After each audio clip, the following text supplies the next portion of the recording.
다 같이 묵다심으로 주일날 예배를 하나님 앞에 드리겠습니다.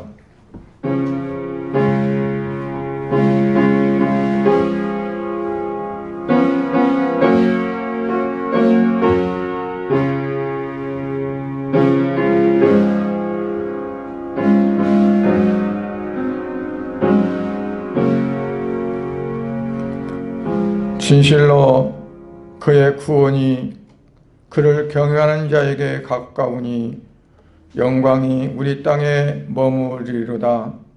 인애와 진리가 같이 만나고 의와 화평이 서로 입맞추었으며 진리는 땅에서 솟아나고 의는 하늘에서 굽어 보도다. 여호와께서 좋은 것을 주시리니 우리 땅이 그 산물을 내리로다. 의가 주 앞에 앞서가며 주의 길을 닦으리로다. 아멘. 전능하신 아버지 하나님, 지나간 한 주간도 사랑하는 성도들을 하나님 은혜 가운데 보호하시고 인도하여 주셨고, 이제 또한 거룩한 주일을 맞아 아버지 앞에 예배드릴 수 있도록 은혜 주심을 감사를 드립니다. 오늘 이 시간 드리는 예배를 통해서 영광을 받으시고 각자 처소에서 영상을 통해서 이 시간 예배하는 사랑하는 성도들의 심령 속에 하나님의 은혜가 충만히 임하는 귀한 시간 되게 하여 주옵소서. 예수 그리스도의 이름으로 기원하옵나이다. 아멘. 찬송하시겠습니다. 찬송 421장 찬송합니다.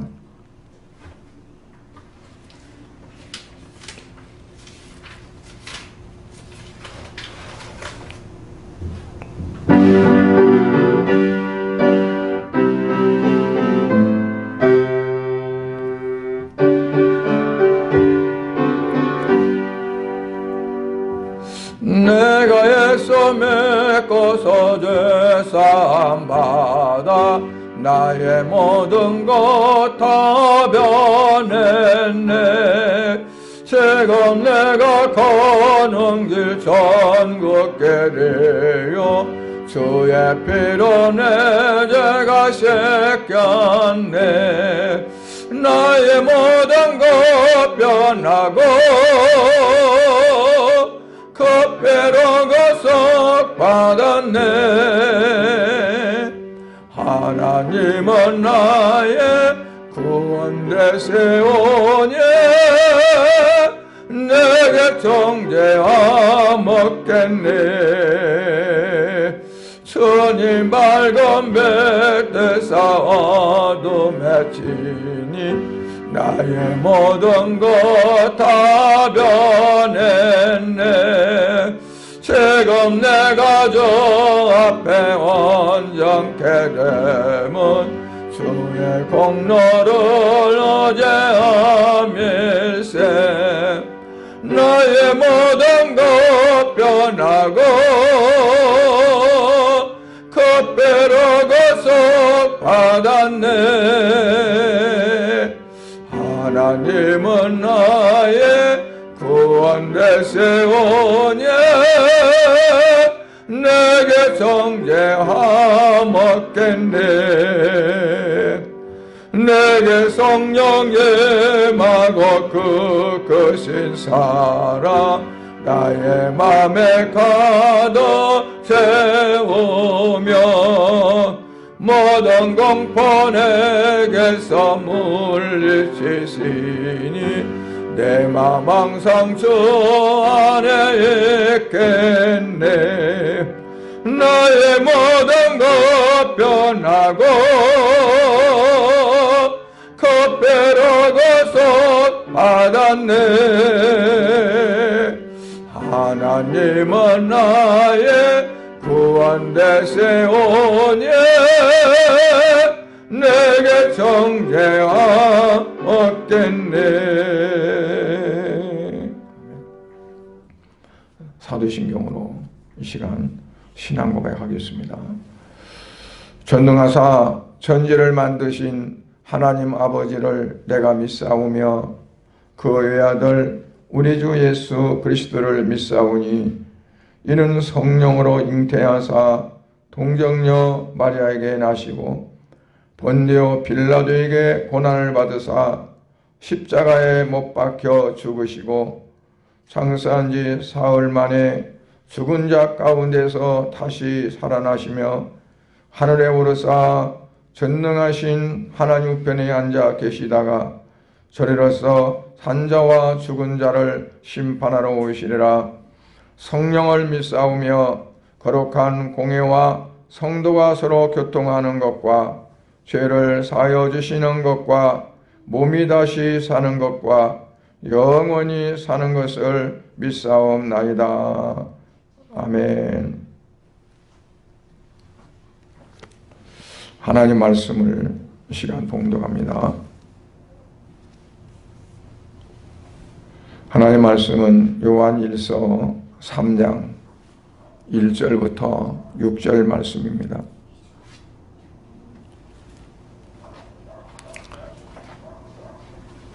요한일서 3장 1절부터 6절 말씀.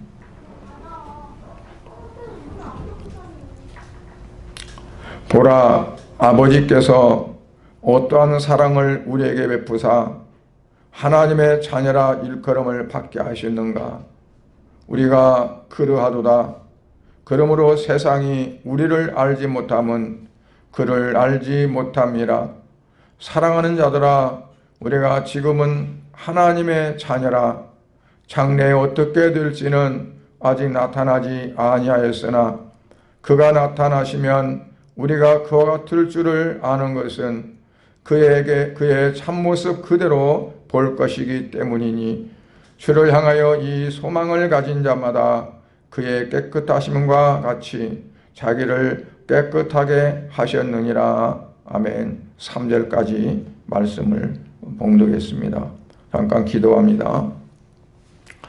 거룩하신 하나님 아버지, 죄 가운데서 하나님과 너무나 멀어져 원수가 되었고 사망 가운데 처했던 우리를 하나님 불쌍히 여기시고 긍휼히 여기셔서 독생자이신 예수님을 이 땅에 보내셔서 우리의 모든 죄로 우리가 당해야 될 고초와 모든 것들을 예수님께서 다 당하시고 끝내는 십자가에서 못 박혀 죽으심으로 우리의 모든 죄를 다 용서하시고 우리를 구원하셔서 하나님의 자녀로 삼으셨고 하나님을 감히 아버지라 부를 수 있는 은혜를 우리에게 주셨고 이제는 이 땅에서 하나님의 자녀로 살아갈 수 있는 귀한 은혜와 축복을 주심을 감사를 드립니다. 아버지, 오늘 거룩한 주일을 맞아서 사랑하는 성도들이 아버지 앞에 귀한 예배 드립니다. 이 시간도 성도들은 그 예배를 받으시고 아버지 앞에 간절히 소망하며 소원하며 기도하는 기도를 들어주시기를 소원합니다. 이 시간 부족한 종을 통해서 말씀을 증거할 때에 각자 처소에서 하나님 말씀을 듣는 사랑귀한 성도들이 사람의 음성으로 듣지 아니하고 하나님의 말씀으로 받을 수 있는 귀한 은총을 허락하여 주시옵소서. 그리고 그 말씀을 통해서 이제 이러한 험한 세상, 참으로 힘든 그러한 세상을 살아갈 때에도 넉넉히 이기고 나아가게 부족함이 없도록 우리 하나님 저들을 붙들어 주시옵소서. 여호사를 향해서 강하고 담대하라고 말씀하신 것처럼 사랑하는 성도들이 강하고 담대함으로 말미암아 어지러운 세상을 늘 승리하며 살아갈 수 있도록 은혜 베풀어 주옵소서. 모든 것을 주께서 이루시고 역사하실 줄을 믿으며 예수 그리스도의 이름으로 기도합니다. 아멘. 사람이 자아상을 잃어버린다면 정체성을 이제 잃게 되어져서 열등의식과 패배의식에 살아가기가 쉽습니다.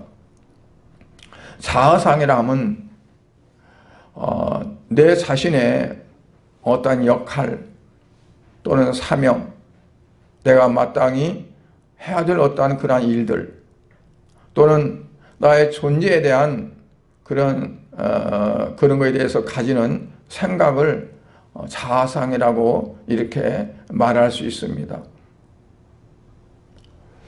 그런데 그 자아상을 이뤘을 때 정체성도 희미하게 되고 정체성 자체조차 잃어버리게 되는 경우가 많이 있습니다. 정체성을 많이 말들 하는데 정체성은 자신의 내부에서 어떠한 똑같은 일관된 그러한 동일성을 계속 유지할 수 있는 것, 그게 바로 정체성이라고 말할 수 있고요. 이러한 정체성이 이제 자기 어떤 그 특성이 되어져서 다른 타인과도 지속적으로 공유할 수 있는 그게 되어지는 거죠. 그런데 자기의 존재에 대해서 이제 그러한 자아성을 갖지 못하고 또는 따라서 나에게 주어진 사명이나 내게 주어진 역할이나 어떠한 그런 것에 대해서 이제 자아성을 잃어버린다면 결국 열등의식 속에 빠지게 되고 패배의식 속에 살아가기가 쉽게 됩니다. 오늘날 많은 사람들은 급변한 사회 속에서 살면서도 자기 자신도 모르게 자아 상실의 위기 속에 살아가고 있습니다. 자기의 개성도 자기 인격도 상실하고 이제 나아가서는 자기 자신의 진정한 모습도 잃어버린 채 살아가게 되죠. 특별히 그리스도인들이 자아상을 잃어버리게 되면 내가 과연 누구인지를 그리고 하나님이 과연 내게 어떠한 하나님인가도 깊이 생각을 하지 못하게 되고 그러다가 믿음이 있는 사람인지 없는 사람인지 알지 못할 정도로 식어진 그래서 세상 사람과 구별할 수 없는 그러한 삶을 살아가게 됩니다. 낙심하게 되고 좌절하게 되고 그렇게 되어집니다. 그래서 이 시대의 가장 중요한 과제는 바로 잃어버린 참된 그 자아상을 회복하는 거라고 이렇게 생각할 수 있습니다. 그렇다면 어떻게 자아상을 회복하고 새롭고 건강한 인생을 살 수 있을까? 오늘 세 가지로 본문을 통해서 말씀을 드리려고 합니다. 첫째로 하나님의 사랑에 대한 감격이 필요합니다. 하나님의 사랑에 대한 감격이 필요하다. 제가 하나님이 나를 얼마나 사랑하시는지 내가 얼마나 사랑을 받고 사는지를 알지 못하면 감격을 할 수도 없는 거죠. 하나님의 사랑에 대한 감격을 갖지 못하면 감사가 있을 수가 없고 그러다 보면 모든 일에 부정적이고 그리고 또는 자신이 없고 당당하지 못하고 세상을 향해서 나아가지 못하는 그러한 삶이 되리라고 봅니다. 그래서 참된 신앙생활은 먼저 하나님의 사랑을 깨닫는 겁니다. 오늘날 자녀들이 성장하면서도 부모에 대한 그러한 사랑을 알지 못하면 아마 자신감을 상실하고 그리고 세상에 나아갈 때도 자신 있게 나아갈 수 없는 그런 삶이 아마 되리라고 이렇게 봅니다. 그래서 하나님의 사랑을 깨닫고 내 자신이 하나님으로부터 무한한 사랑을 입었다는 그러한 것을 깨달으면서 감격에서 이제 출발하는 것이 바로 참된 신앙이라고 볼 수 있어요. 또한 다른 면에서 보면 이것이 거듭남의 체험이라고도 볼 수가 있습니다.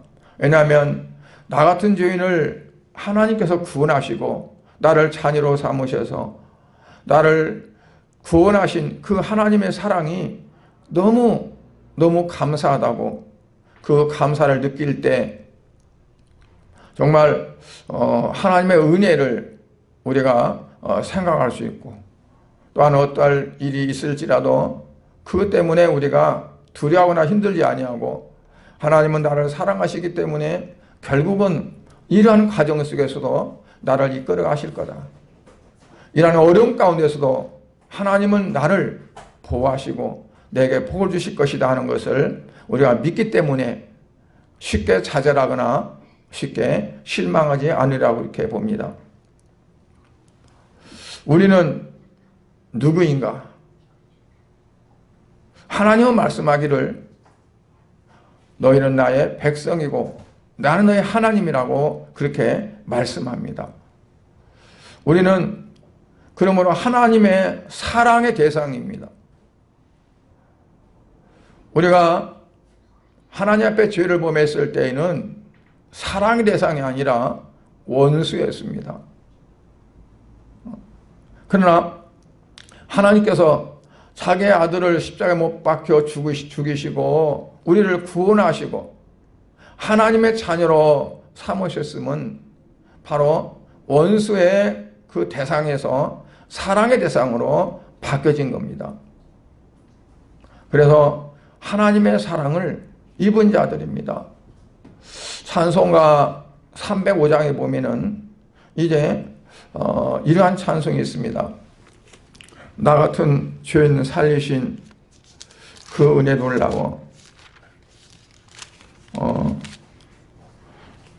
주 은혜 놀라워 잃었던 생명 찾았고 광명을 얻었네. 큰 죄악에서 건지신 주 은혜 고마워 나 처음 믿은 그 시간 귀하고 귀하다. 그러니까 나 같은 죄인 살리신 그 하나님이 나를 사랑하신 것은, 우리를 사랑하신 것은 평범한 사랑이 결코 아닙니다. 어떤 사람이 이웃을 사랑한다 하면서 그 사랑이 자기의 사랑하는 하나밖에 없는 아들을 희생을 시키면서 사랑하는 사람이 어디 있겠습니까?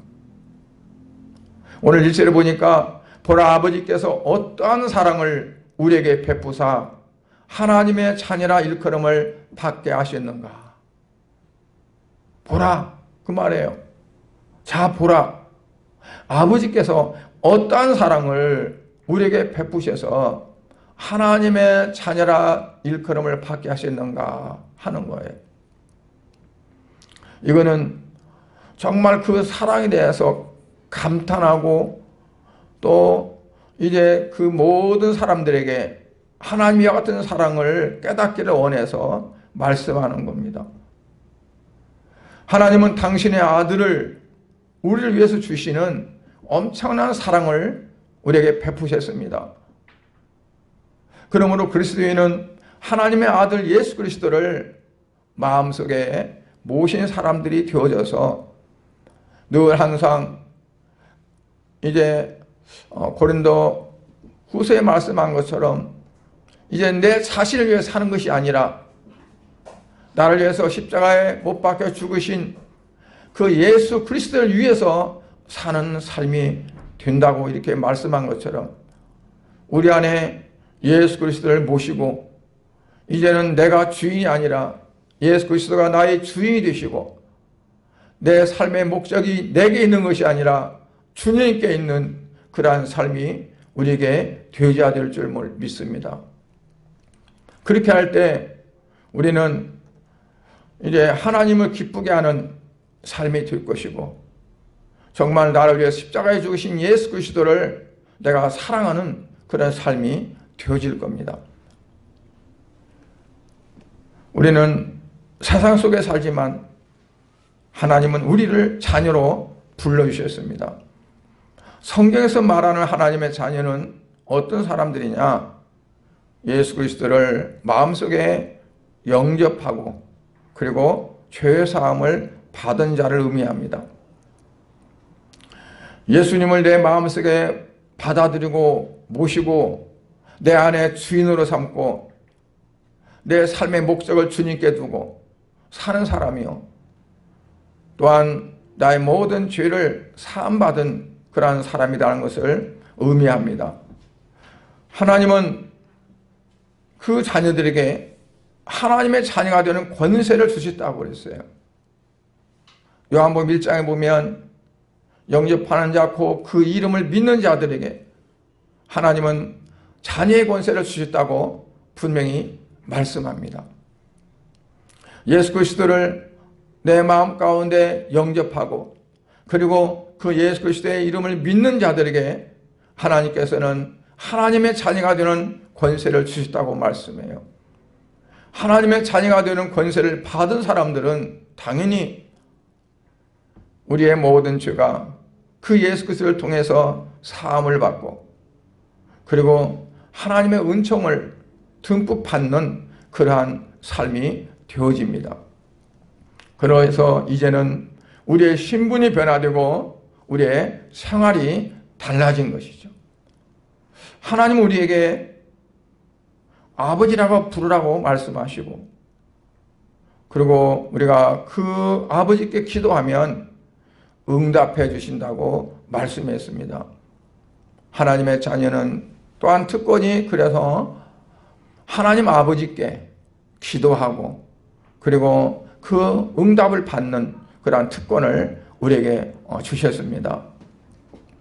하나님의 아들이 사람의 아들이 되신 것은 그분의 엄청난 사랑의 행위를 통해서 우리 같은 사람의 아들들이 하나님의 아들들이 되게 하기 위해서 하나님은 우리를 위해서 예수님을 이 땅에 보내셨고 그리고 우리의 죄 많은 인생들을 대신해서 십자가에 죽게 하셨습니다.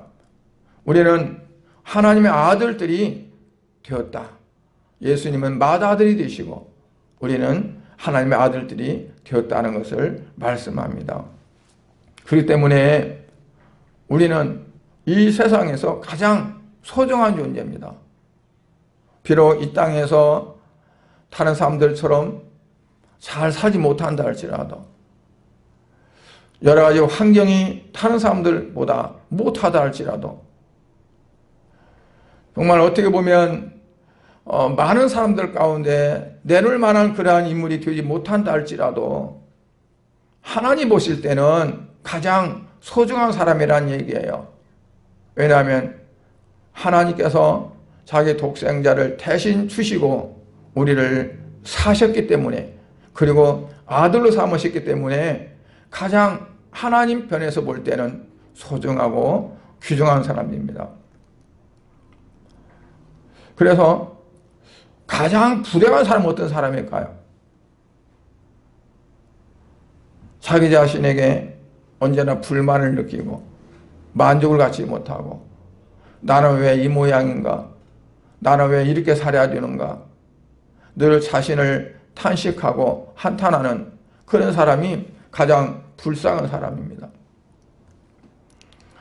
왜냐하면 나는 어떤 존재인가? 내가 어떠한 사람인가 하는 것을 잃어버렸기 때문에 그렇습니다. 이스라엘 백성들 향해서도 나는 너의 하나님이 되고 너희는 나의 백성이 된다고 분명히 누누이 말씀하셨는데 이스라엘 백성들은 그 사상을 잃어버렸고 이방인들과 똑같이 아니 오히려 이방인들보다 더하게 우상에 빠졌고 하나님을 배역했던 그러한 겁니다. 우리가 그러한 열등의식에서 자신의 불만을 느끼는 사람으로 산다면 우리는 결코 행복한 그러한 삶을 가질 수가 없습니다.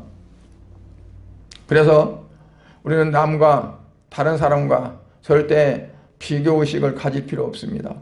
그리고 열등의식을 가질 필요가 없습니다. 우리는 이 땅에서의 모든 삶으로 끝나는 것이 아니라 본 게임은 가장 중요한 삶은 앞으로 더 남아있기 때문에 우리에게는 그보다 더 귀한 삶이 있기 때문에 이 땅에서 자그마한 어떠한 것 때문에 낙심하거나 좌절할 필요가 없다는 겁니다. 그래서 우리 사랑하는 성도들은 세상에서 꼭 필요한 존재입니다. 비록 연세가 좀 드셨어도, 비록 내 어떤 가정적인 삶이 넉넉하지 못해서 내가 어떤 일들을 하지 못한다 할지라도 전혀 그렇지 않습니다. 우리는 위대한 가능성을 가진 그러한 존재들입니다. 왜? 전지전능하신 하나님이 나의 아버지시고 이 세상의 모든 것들을 소유하시고 그분의 것인 하나님이 우리의 아버지시기 때문에 그렇습니다. 그리고 우리는 그 하나님의 자녀임을 분명히 믿어야 됩니다. 우리가 하나님의 자녀라는 분명한 자상을 갖고 자녀된 권세를 믿고 살아가는 사람은 이 땅에서 어떠한 일을 만난다 할지라도 그것 때문에 열등감을 갖지 않을 것이고 또한 그러한 것들을 다 우리가 극복하면서 인생을 살아갈 수가 있습니다. 두 번째로는 하나님의 영광을 바라봐야 합니다. 그런데 오늘날 교회에 가장 큰 약점이 있다면 많은 그리스도인들이 자신이 어떠한 귀중한 존재라는 것을 알지 못하는 거죠. 현재도 그렇지만 장래에도 별 볼 일이 없다고 생각하는 거예요. 이대로 살다 끝나고 그리고 나중의 세계는 그때 가봐야 알고 확실한 어떤 것이 없는 거죠. 만약 그렇게 되어진다면 눈앞에 일어난 일에만 세상 사람들처럼 집착하게 됩니다. 그러면 세상 사람들과 똑같이 되어지는 거예요. 아니 오히려 더 할 수 있어요. 이스라엘 백성들이 그게 없기 때문에 하나님의 백성이라고 하는 그러한 자상이 그들에게 없었기 때문에 이방인들을 쫓아서 우상을 섬겼고 오히려 이방인들보다 더 한 수 더 떠서 하나님을 배역하고 하나님을 대적하는 삶을 살았던 겁니다. 그들이 아무리 어려울지라도 애굽에서 하나님이 우리를 어떻게 빼내주셨는가, 아니 홍해바다를 어떻게 건너게 하셨는가, 40년 동안 광야에서 하나님 우리를 어떻게 먹이시고 입히셨는가 하는 것들을 그들이 뒤돌아보면서 하나님이 이런 하나님이고 우리는 그의 백성이라는 것을 깨달았다면 그들이 모세가 그렇게 신명기에서 너희들이 가나안 땅에 들어가서 잘 살려면 복 받으려면 하나님의 율법과 규례와 법도를 지켜 행해야 된다고 누누이 말씀했던 것을 그들이 잊어버리고 우상을 섬기지 마라, 모든 산당을 허물어라 하는 그러한 말씀들을 지키지 않고 오히려 이방인보다 더한 삶을 살지 않았으리라고 봅니다. 그리스도인들이 종종 넘어지는 근본적 이유가 뭘까요? 내가 과연 누구인가 하는 중요한 사실을 우리가 잊어버리기 때문에 그래요. 인식하지 못하기 때문에 그래요. 그리스도인에서 신분과 그 신분의 위대성과 위상을 우리가 충분히 인식하고 그리고 늘 마음에 갖고 그리고 당당하게 살아간다면 그러지 못할 텐데 우선 눈앞에 보이는 현실이 그렇지 않고 우선 발등에 떨어진 불이 너무 급하고 세상을 살아가기 너무나 힘들고 이러한 일 저러한 일 세상적인 그러한 것들 때문에 우리는 결국 세상 사람들과 똑같은 삶 속에서 근심하고 염려하고 걱정하고 때로는 낙심하고 때로는 이제 실에 빠지는 그런 삶을 우리가 살아가고 있습니다. 우리는 하나님의 자녀들입니다. 그 말은 바로 우리의 장래가 있다는 얘기입니다. 어떤 장래냐? 영광의 자리를 향해 나가는 자들입니다. 우리가 현재 이 세상에 살지만 장차 하늘의 집에서 살 사람들이라는 거예요. 예수님은 세상을 떠나시기 전에 하늘의 영원한 집을 예비하시고 우리를 그곳으로 인도하시기 위해서 돌아오시겠다고 말씀하셨어요. 주님께서 약속대로 예수 그리스도는 분명히 다시 오십니다. 그때 우리는 그 약속대로 의가 있는 곳엔 새하늘과 새 땅을 바라보게 될 것이에요. 베드로서 3장 13절에 보면 그의 약속대로 의가 있는 곳인 새하늘과 새 땅을 바라본다라고 말씀했어요. 그런데 이 말씀보다 더 믿기 어려운 말씀이 있습니다. 오늘 본문 2절 하반절에 보면 어떤 말씀이냐면 그가 나타나시면 그랬는데 한글 개혁 성경, 개혁 한글 성경 한글에 보면 이 말씀과 조금 다르게 나와 있어요. 그래서 우리가 이해하기는 옛날에 봤던 개혁 한글 성경이 더 낫습니다. 그래서 그걸 잠깐 읽으려고 그래요. 우리가 그와 같을 줄 아는 것은 그의 계신 그대로 볼 것을 이남이니 그랬어요. 예수님께서 이 땅에 오실 때 말해요. 그가 나타나실 때 예수님께서 이 땅에 오실 때 우리가 그 예수님과 같을 줄을 아는 것은 그는 예수님을 말씀합니다. 우리가 그 예수 그리스도와 같을 줄 아는 것은 그 말은 우리가 예수 그리스도와 같게 되어진다는 얘기예요. 그런데 어떻게 아느냐 그거를 내가 예수님과 같게 된다는 것을 어떻게 아느냐는 얘기예요. 그 다음은 뭐라고 말씀했냐면 그의 계신 그대로 볼 것을 이남이니 그랬어요. 그의 계신 그대로 볼 것을 이남이니. 그런데 그 예수님이 어떻게 계셔요? 하나님 보좌 우편에 계시고 그리고 이제 그 하나님 보좌 우편에 계셨다가 심판의 주로 구원의 주로 영광된 모습으로 오시게 되는데 그 모습을 본 그대로 우리가 그렇게 예수님과 같이 되어질 것을 안다는 얘기입니다. 여러분 지난번에 우리가 말씀했어요. 예수 그리스도와 함께 우리의 생명이 하나님께 감추어졌다. 하나님 보좌에 감추어졌다 그랬어요. 그래서 그 예수님이 나타나실 때 같이 나타난다고 그랬어요. 그러니까 우리가 이 땅에 살지만 우리의 참된 생명은 예수님과 함께 하나님 보좌에 감추임 바 되었다가 예수님 이 땅에 구원의 주로 오시고 심판의 주로 오실 때 우리도 그와 같이 나타나게 된다. 즉 예수님과 같이 되어진다 하는 것을 말씀합니다. 이거는 우리가 놀라지 않을 수 없는 거예요. 빌립보 3장 21절도 그래요. 우리의 낮은 몸을 자기 영광의 몸의 형체와 같이 변케 하시리라.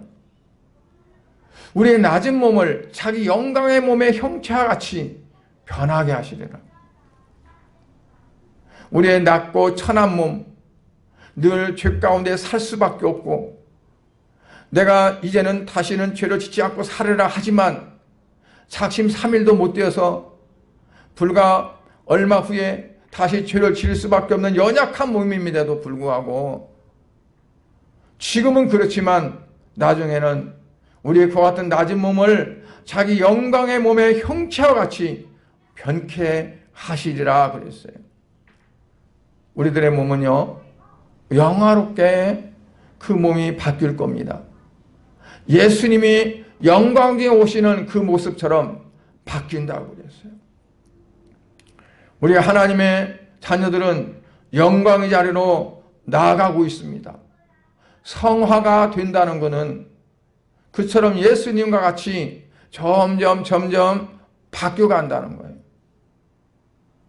언제 예수님과 같이 되어지느냐? 예수님이 이 땅에 오실 때 우리가 그 예수님을 보는 것처럼 우리도 그와 같이 되어진다는 거죠. 참으로 놀라운 것은 우리가 그분과 같이 될 것이라는 사실입니다. 이 얼마나 참 복된 그러한 소식이고 영광된 소망입니까? 이게 바로 그리스도인의 자아상입니다. 지금은 우리의 현실적인 부분에서 세상에서 살아가면서 볼 때는 형편없는 사람인데 하나님이 이미 계획하고 계시고 그렇게 하시려고 하신다는 말씀이에요. 그걸 우리가 믿음으로 받아들여야 됩니다. 얼마나 세월이 빠른지요. 가끔 보면 누가 TV에 나와서 어떤 일이 있었네 그러면 엊그제 같은데 어떤 사람의 일은 10년이 벌써 지났고 어떤 사람의 일은 7년이 지났고 그냥 수십 년이 지났는데도 엊그제 같은 생각이 드는 거예요. 그렇게 세월은 빨라요. 그 말은 뭐냐면 이 세상이 어떻든 간에 얼마나 힘들든 간에 요즘에 코로나19가 얼마나 극성을 부려서 정말 많은 사람들이 공포 가운데 있고 예배도 성도들이 같이 대면에서 예배 드리지 못하고 영상으로 예배 드릴 수밖에 없는 처지 있을지라도 앞으로 어떻게 될지 알지 못하는 정말 불확실한 그런 삶 속에 살아가고 있지만 분명한 것은 불확실하지 않고 확실한 것은 하나님을 믿는 예수 그리스도를 영접하고 하나님의 자녀가 된 그리스도인들은 그들의 삶이 영광된 자리로 나아가고 있다는 거죠.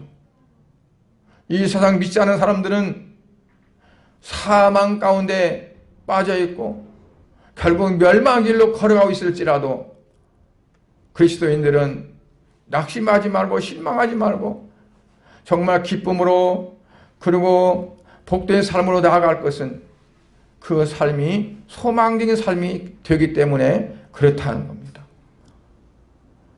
세 번째로는 하나님의 자녀로서 성결해야 합니다. 천국에서 영광된 삶을 즐기기 전에 우리가 거쳐야 할 몇 가지 과정이 있습니다.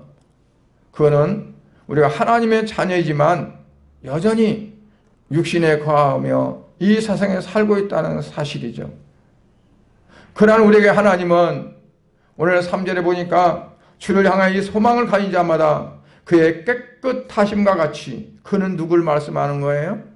예수 그리스도, 장차 나타나실 예수 그리스도, 그의 깨끗하심과 같이 자기를 깨끗하게 하느니라.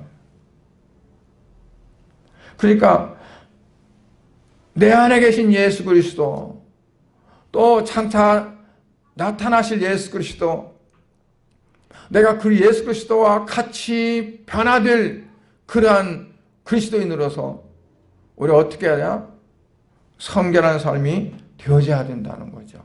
왜냐하면 그분이 깨끗하니까, 그분이 성결하니까 그분과 같이 되어질 우리도 따라서 깨끗한 성결된 삶이 되어져야 된다는 것을 말씀하고 있습니다.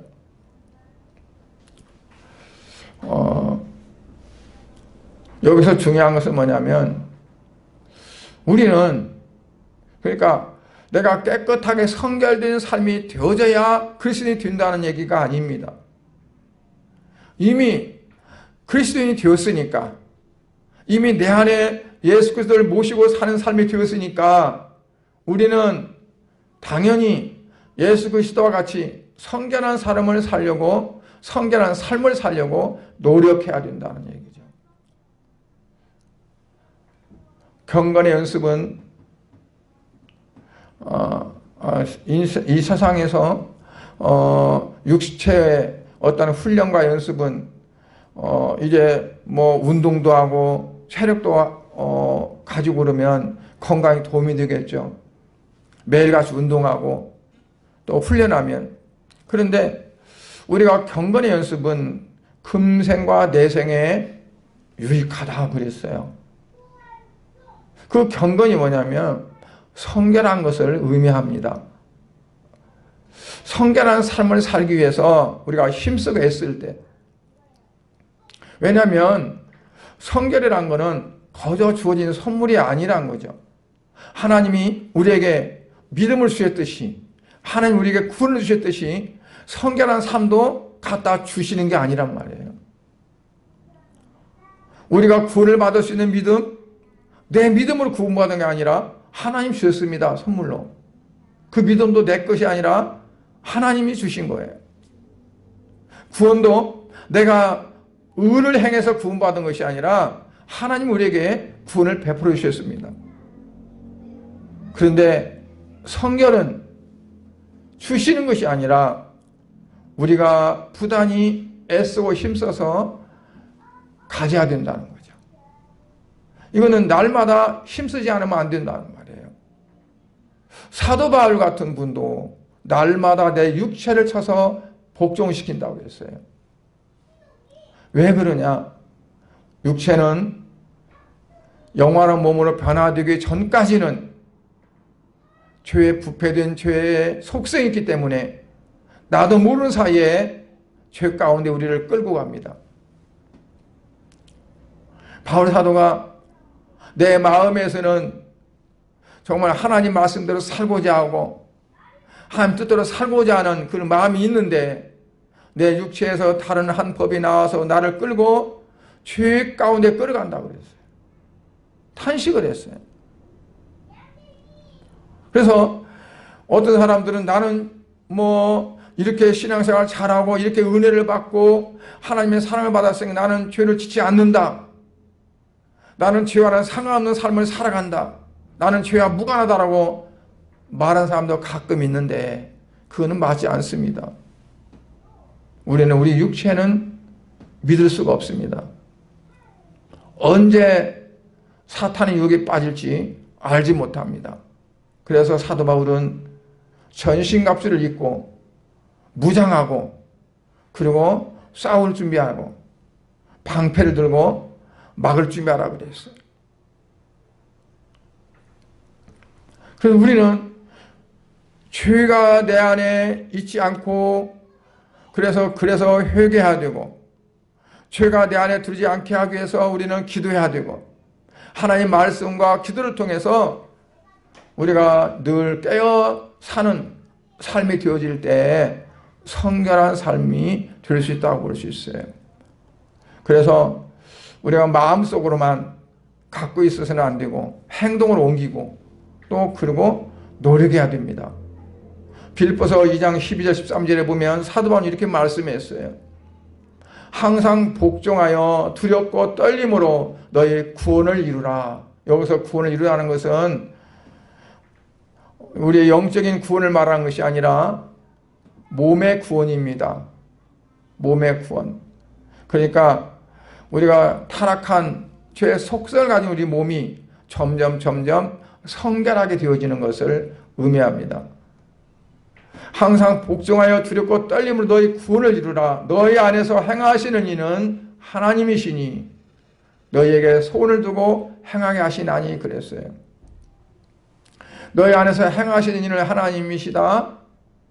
그런데 어떻게 한다고요? 너희에게 소원을 두고 행하게 하신다. 그 소원은 뭘까요? 내가 거룩하니 너희도 거룩하라. 내가 거룩하니 너희도 거룩하라. 거룩한 삶, 성결된 삶에 소원을 두고 하나님은 우리가 성결한 삶을 살기를, 거룩한 삶을 살기를, 경건한 삶을 살기를 원하고 계시는 거죠. 요한일서 1장 9절에 보면 이런 말씀하셨어요.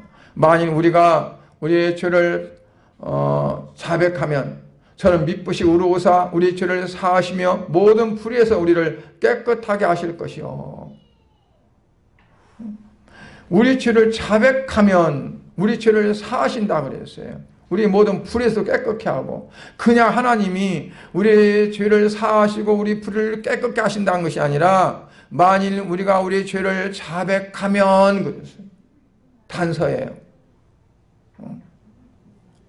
그럼 반대로 말하면 우리가 우리 죄를 자백하지 아니하면 하나님 우리를 깨끗게 하지 않는다. 죄를 사하지 않고 우리를 불의에서부터 깨끗게 하지 아니하신다는 거죠. 우리가 회개해야 되고 우리의 모든 삶 속에서 내가 죄와 섞이지 않기 위해서 노력해야 돼요. 어떤 사람이 복 있는 사람입니까?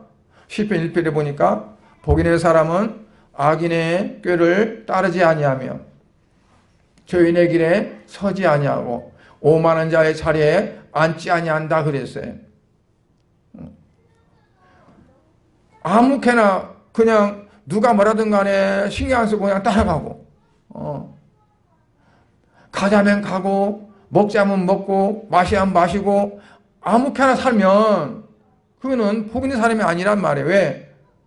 하나님이 함께하지 아니하니까. 하나님이 그에게 복 주시지 않으니까. 그래서 깨끗하게 씻는다는 것은 바로 내적 행위와 외적 행위를 모두 포함하는 겁니다. 겉으로는 악으로 오염된 그러한 모든 것에서부터 우리를 건지시고 구속되고 안으로는 우리 안에 있는 마음의 본질적 성품 안에서 일어나는 변화예요. 본질적 성품 어떤 걸까요? 탐욕도 있고 미움도 있고 모든 그 옛사람의 기질과 속성들이 내 마음의 본질이에요. 본질. 거기서부터 변화가 일어나는 거예요. 달라지는 거예요. 그게 바로 뭐냐면 성결이라는 씻는다는 거예요.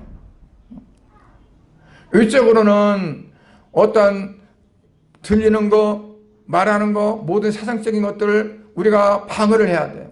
그게 들지 않도록. 그건 어떻게 할까요? 주님이 원하시고 기뻐하신 것과 아닌 것과 분별을 해서 이것은 안 돼 하면서 우리가 끊어낼 수 있어야 되죠. 그런가 하면 그걸로 되느냐? 우리 마음이 더 중요한 거예요. 이 부패된 옛사람의 본질적인 마음, 나도 모르게 계속 잡초가 나듯이 잡초나고 쓴뿌리가 나타나요. 그거는 우리는 어떻게 해야 돼요? 우리는 계속 그거를 걷어내야 돼. 마치 돌짝밭을 계속 돌을 집어서 던져서 밖으로 낼 때 옥토가 되는 것처럼 그러한 변화가 돼야 되는 거죠. 그거는 그냥 이루어지는 것이 아니라 피나는 노력이 있어야 돼요. 히브리서 기자는 그래서 히브리서 기자는 너희가 피 흘리기까지 싸워봤느냐 그랬어요. 피 흘리기까지 싸워봤느냐. 우리 그리스도인들은 내가 정말 예수님처럼 성결한 삶을 살기 위해서 피 흘리기까지 싸우면서 외적인 것 걷어내고 내 안에 본질적인 성품, 속성 이것들이 이제 변화되어지는 어떤 그러한 것들을 우리가 가질 수 있어야 된다는 얘기입니다. 그냥 죄를 취하는 것이 아니라 그건 소극적이죠. 적극적으로 주님과 같이 되려고 노력하는 겁니다. 주님과 같이 되려고 노력해야 돼요. 그러려면 어떻게 해야 될까요? 늘 주님을 생각해야 돼요. 잠잘 때도 주님 나와 내가 잠자지만 주님이 나와 함께 해주세요. 우리가 어떤 거 할 때도 주님 생각하고 늘 주님을 떠올리는, 그리고 주님이라면 이걸 어떻게 할까? 주님이라면 이럴 때 어떻게 하실까? 하면서 내가 주님과 같이 되려고 노력하는 것. 지난번에 말씀드린 것처럼 주님의 그 걸어가신 발자취가 나의 길이 되도록 삶없는 삶. 그게 바로 우리가 주님처럼 예수님처럼 성결한 삶을 살아가는 그런 거예요. 여러분, 주님이 언제 오실지 알 수가 없습니다. 우리 위해서 십자가에서 고난당하시고 보혈을 흘리신 예수님을 우리가 사랑하고 믿는다면은 그 주님이 오실 그 주님을 우리가 기쁘게 드리는 삶이 돼야 돼요. 우리 안에 계신 주인이신 주님, 우리가 함께 하시는 주님, 임마누엘이신 주님이 내 안에서 기뻐하실까? 기뻐하지 않을까? 혹은 슬퍼하실까? 마치 예루살렘 감람산을 위해서 예루살렘을 바라보면서 탄식했던, 눈물 흘렸던 예수님, 오늘 나를 바라보면서 울고 계시지 않을지, 우리가 그 예수님을 우리가 생각하면서 주님을 기쁘게 드리고 또한 주님의 마음을 기쁘게 드리기 위해서 그러한 삶이 되어야 될 줄 믿습니다. 이것이 바로 우리가 거룩한 삶을 살아야 할 그러한 이유가 됩니다. 가능한 한 언제든지 매 순간마다 우리가 주님과 함께 한다는 마음을 가지고 늘 그 인식을 가지고 살아야 됩니다. 지금도 주님이 나와 함께 하신다. 내가 눈에 보이지 않지만 주님은 나와 내 안에 계시고 내 모든 일에 함께 하신다 하는 그러한 마음을 가져야 됩니다. 그럴 때 장차 도달이 될 영광의 자리를 향해서 주님을 향해서 갈 수가 있어요. 우리가 찬송에 보면 저 높은 곳을 향하여 날마다 나아갑니다. 주여 내 발 붙드사. 그런데 요즘 찬양에는 다른 말로 됐더라고요. 뭘로 됐죠? 그런데 그 찬송가 원래 영어 찬양 보면은 발이 맞아요. 내 발 붙드사.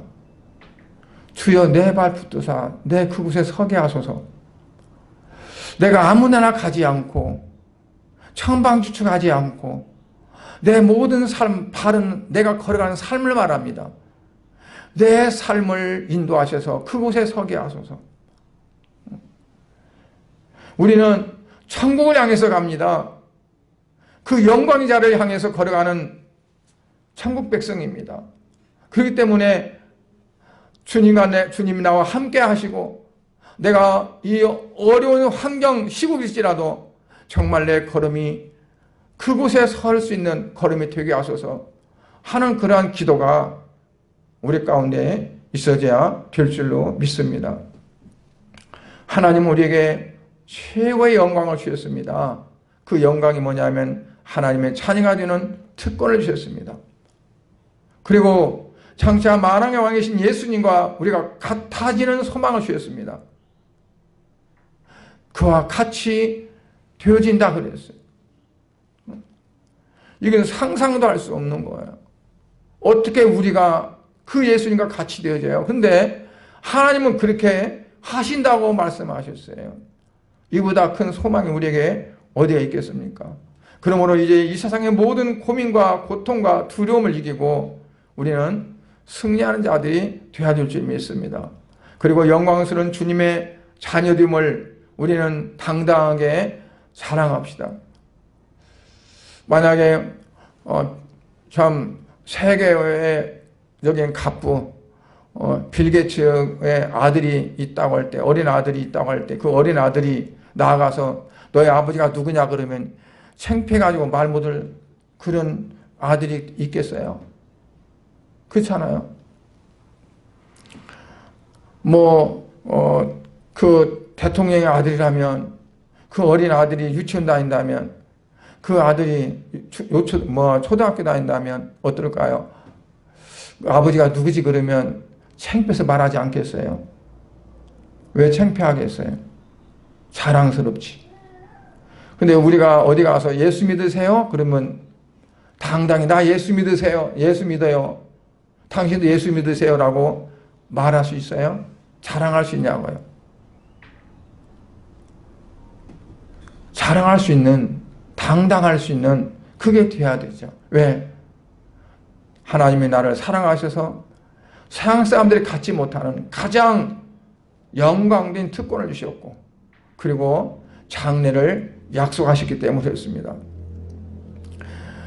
그리스도인의 그러므로 자아상을 회복해서 우리가 하나님 앞에 귀히 쓰임 받는 성도들이 되어야 될 줄 믿습니다. 자아상은 뭐라고 하겠습니까?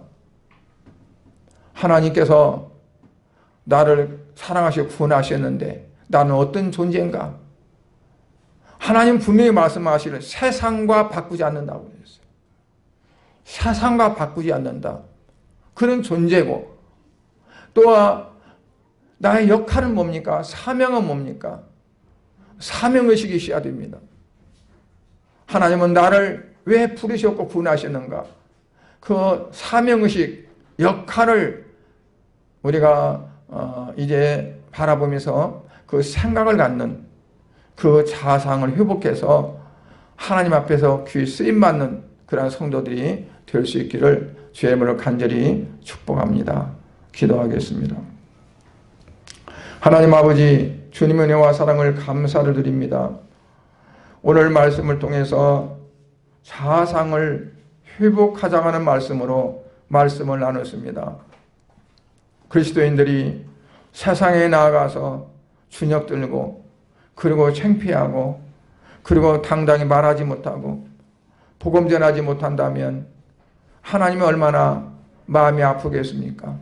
하나님은 자기 독생자를 희생시키시고 죽이면서까지 우리를 구원하셨고 하나님의 자녀로 삼으시고 그 특권을 주셨는데 하나님 앞에 기도만 하면 하나님이 다 이루어주시겠다고 약속하셨고 또한 하나님께서는 예수님 이 땅에 이제 오실 때에 우리가 그 예수님처럼 똑같이 그러한 존재가 되어지고 그러한 영광을 받게 하신다고 약속하셨는데 우리는 아직 눈에 보이지 않고 이루어지지 않았기 때문에 믿지 못하고 조금만 세상적으로 어렵고 힘들고 내 앞에 장애물이 놓아지면 그것만 눈에 보이고 그래서 실망하고 좌절하고 그리고 낙심하는 가운데 빠질 때가 얼마나 많이 있습니까?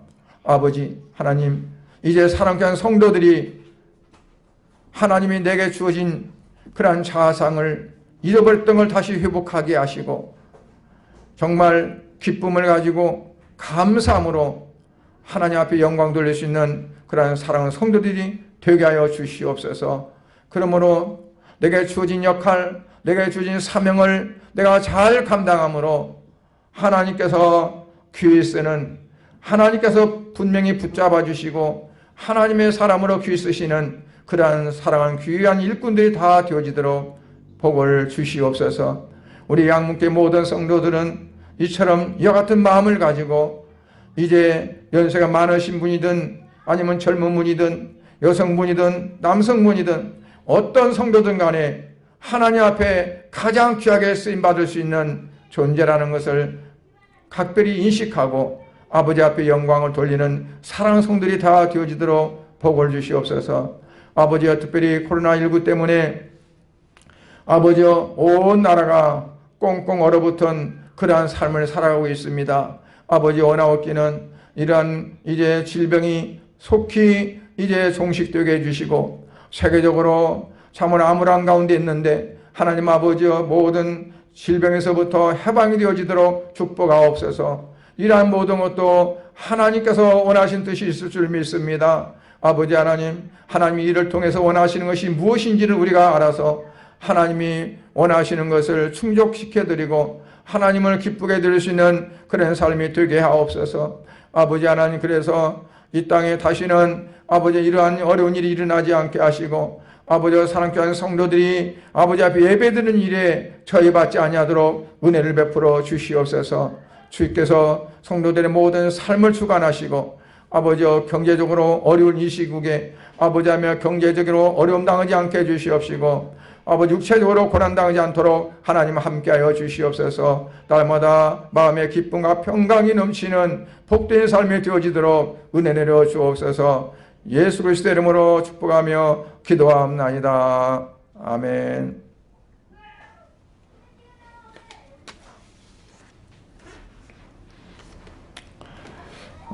코로나19 방역 지침에 따라서 부득이 영상으로 예배를 드리고 있을지라도 성도들의 마음은 예배 서소에 예배당에 와서 예배 드리는 것 같은 똑같은 동일한 마음을 가지시고 예배에 임하시기 바랍니다.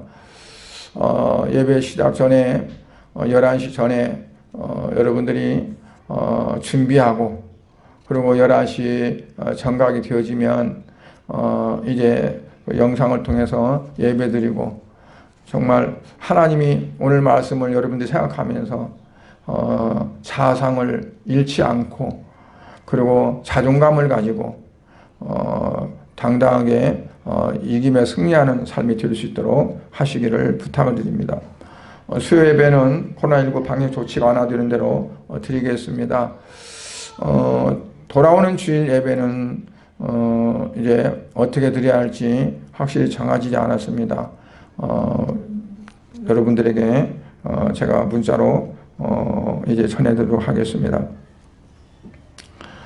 전도 환경이 어려울수록 전도에 대한 우리의 갈망도 더욱 커져서 영혼구원을 위해서 기도와 헌신을 바랍니다. 코로나19가 속히 종식되어서 모든 예배가 정상으로 드릴 수 있도록 기도를 부탁드립니다. 감사를 드립니다. 이제 교회 꽃꽂이를 통해서도 섬기는 분들 감사를 드립니다. 우리의 찬송을 이렇게 합니다. 찬송 482장 찬양을 부르시고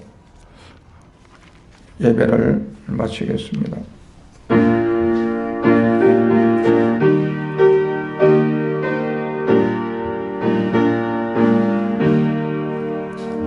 참 즐거운 노래를 늘 앞에 불러서 세상 사는 동안 주 찬양하겠네.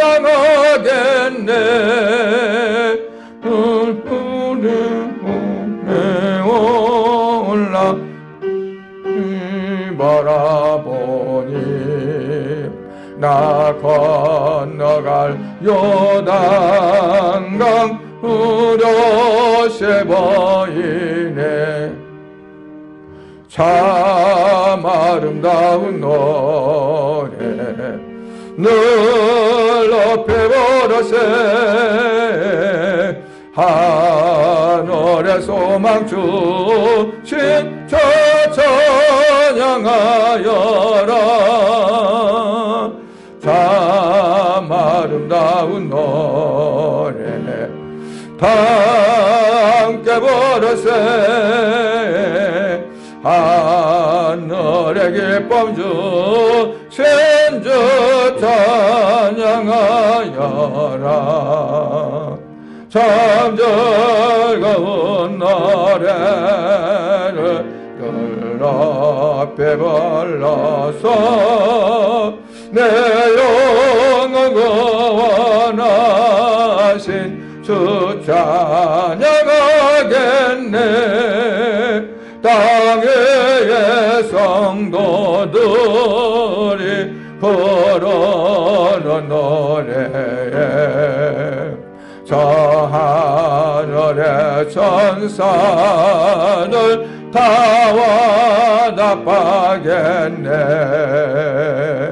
참 아름다운 노래 늘 높여 부르세. 하늘의 소망 주신 주 찬양하여라. 참 아름다운 노래 다 함께 부르세. 하늘의 기쁨 주신 주 찬양하여라. 참 즐거운 노래를 늘 높여 불러서 만왕의 왕 되신 주 나 찬양하겠네. 거룩한 하늘 오래 들려올 그때에 장거립던 주님을 반가이 대하리. 참 아름다운 노래 늘 높여 부르세. 하늘의 소망 주신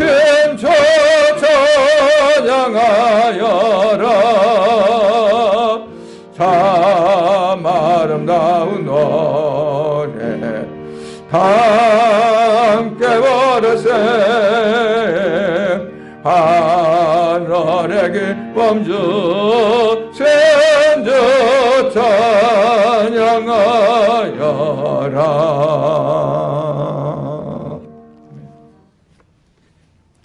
축도로 예배 마치겠습니다.